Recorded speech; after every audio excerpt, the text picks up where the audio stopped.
bonjour à tout le monde qui me suit. La première leçon, j'avais déjà commencé à donner le cours en fait. Ce que nous donnons, c'est l'anglais. L'anglais en question que nous donnons maintenant, c'est tout fait que l'anglais pratique. En anglais pratique qui va nous permettre en tout l'ensemble de comprendre et d'avoir l'expérience par rapport aux paroles parlées et aux gens qui viennent de pays étrangers et de comprendre aussi la manière qu'ils parlent pour avoir la compréhension des choses qu'on fait. Maintenant, la deuxième leçon est name. Maintenant, auparavant, j'avais dit ceci. Si vous voyez ici ces termes grammaticaux d'anglais, la prononciation se trouve en entre parenthèses. En première leçon, j'avais déjà expliqué, mais en deuxième leçon, là, si vous n'étiez pas en ligne ou bien vous n'avez pas vu la première leçon, maintenant, concernant le titre que je viens d'écrire ici, je vais encore recommencer pour comprendre aux gens qui étaient absents. Quand j'ai ouvert la parenthèse ici, j'ai écrit ça. C'est tout à fait comme ça. Bien. J'ai dit ceci. Si vous voyez comme ça, on écrit les écrits qui se trouvent en grand caractère. Ça, le terme est grammatical d'anglais. Mais la prononciation, il y a les écrits qui se trouvent en entre parenthèses. C'est-à-dire ici, en entre parenthèses, vous avez la moyenne de prononcer. Quand je parle, repeat after me, ça veut dire répéter après moi. Repeat after me, English course. English course. English course. English course, ça signifie seulement que ça, le cours d'anglais. Maintenant, ici en anglais, c'est toujours l'inversion. En français, il y a les versions qui se trouvent ici, mais en anglais, l'inversion. En français, nous commençons par le cours et l'anglais. Mais en anglais, on commence par l'anglais et on termine par le cours. C'est les versions qui font comme ça. Maintenant, la première leçon, j'avais déjà parlé ici, on a écrit name. The name. Repeat after me. Name. Name. Name signifie seulement le nom. Le nom, la note ici, on nous dit it kills to know identity. Maintenant, ici, on dit ceci est utilisé pour connaître l'identité. Maintenant, ici, dans le nom, nous avons premièrement nom. Repeat after me. Name. Name ici, c'est en termes général. Ça veut dire si on vous pose le nom là, ici, ça ne prend pas, vous devez chercher une autre chose à faire. Maintenant ici, quand on dit repeat after me, la prononciation, j'avais parlé, c'est tout en entre parenthèses. Repeat after me, last name. Last name. Last name. Last name signifie seulement le nom. Le premier nom de la famille. Et c'est le premier nom, si l'enfant vient de naître, le premier nom qu'on donne. C'est ça en anglais, on appelle last name. Maintenant, quand ici nous venons middle name, repeat after me, middle name, middle name. Middle name signifie seulement le poste de nom, le deuxième nom de la personne qui porte le poste de nom. Maintenant, ici, quand on dit first name, ici, c'est le terme grammatical, hein, R, T, M, pour la prononciation, les écrits qui se trouvent en entre parenthèses. C'est ça que j'avais déjà parlé. First name, first name. First name signifie seulement le prénom. Le prénom. Maintenant, ici, nous venons sick name. Sick name. Sick name. Sick name signifie seulement le surnom. Le surnom, c'est le nom qu'on nomme le genre. Le nom que l'enfant ne vient pas de se naître, que le parent n'avait pas donné à l'enfant, mais l'entourage a nommé l'enfant. C'est ce que nous appelons surnom. Maintenant, ici, nous venons, point A, nous parlons practicing.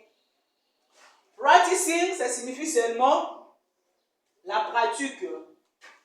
La pratique, la pratique, la pratique, la pratique, la pratique, la pratique. Repeat after me, practicing, practicing. Practicing, ça veut dire seulement la pratique. Maintenant, ici, concernant la pratique, concernant les noms, si vous connaissez tout cela, mais on doit d'abord exercer par rapport au menteur parleux. Si là, vous n'exercez pas, là, vous n'aurez pas aussi accès de comprendre et de poser des questions par rapport aux gens qui se présentent devant vous. Maintenant, la pratique, maintenant, ici, première fois, si on vous demande la question concernant les noms, on demande aussi what is your name? J'avais parlé de la prononciation, c'est tout en entre parenthèses. What is your name? What is your name? What is your name? Ça veut dire seulement quel est ton nom ou bien quel est votre nom. C'est ça. Repeat after me. What is your name? Quel est votre nom? Maintenant, si on vous pose la question ou bien on vous demande concernant cette question, vous devez répondre. My name is Promise. Là, ici, Promise, j'ai pris seulement l'exemple à vous, vous devez changer. Ça dépendra de votre nom. My name is Promise. Maintenant, ici, la deuxième question. On ne peut pas toujours poser au dictionnaire. Il y a aussi beaucoup de manières qu'on doit poser les questions concernant les noms. La deuxième manière qu'on pose les questions, how people call you. Je dis là, j'avais dit la prononciation se trouve en nom de parenthèse. How people call you. How people call you. Mais aussi, on vous demande la question par rapport à ça et vous devez répondre. People call me Grace. People call me Grace. People call me Grace. J'ai mis seulement le nom. En vous, vous devez changer. Ça signifie en français. How people call you en français signifie comment tu t'appelles.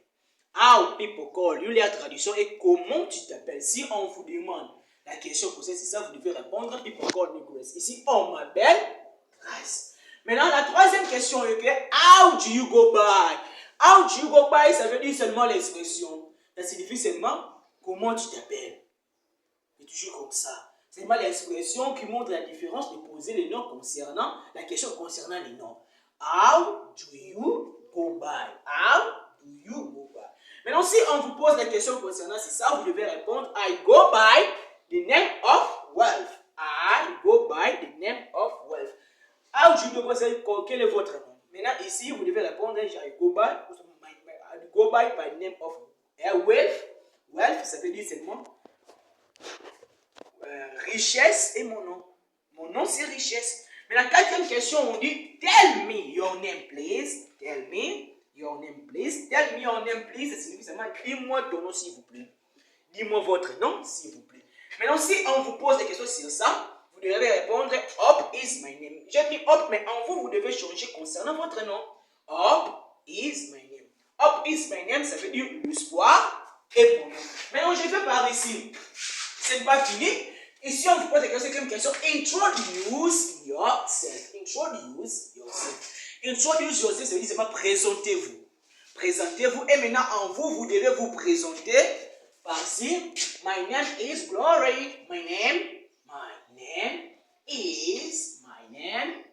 is Glory. Ça signifie seulement mon nom est gloire. Maintenant ici, à part ça, je donne aussi des cours à domicile. Si vous avez besoin de prendre des cours à domicile, mes numéros sont là, 085 32 69 575 081 18 55 136. J'ai aussi la chaîne YouTube Evid Mars. Si vous entrez à YouTube, vous jouez seulement grâce à Nzampa et là vous allez trouver tous mes cours en ligne. Merci à beaucoup de gens qui me suivent là. Ce n'est pas aussi mon problème, c'est à vous de prendre ce cours en considération et de l'étudier complètement et de l'exercer. Si vous ne le pratiquez pas, vous ne l'exercez pas, ça va passer comme des hommes d'ombre. On va se voir à la séance prochaine.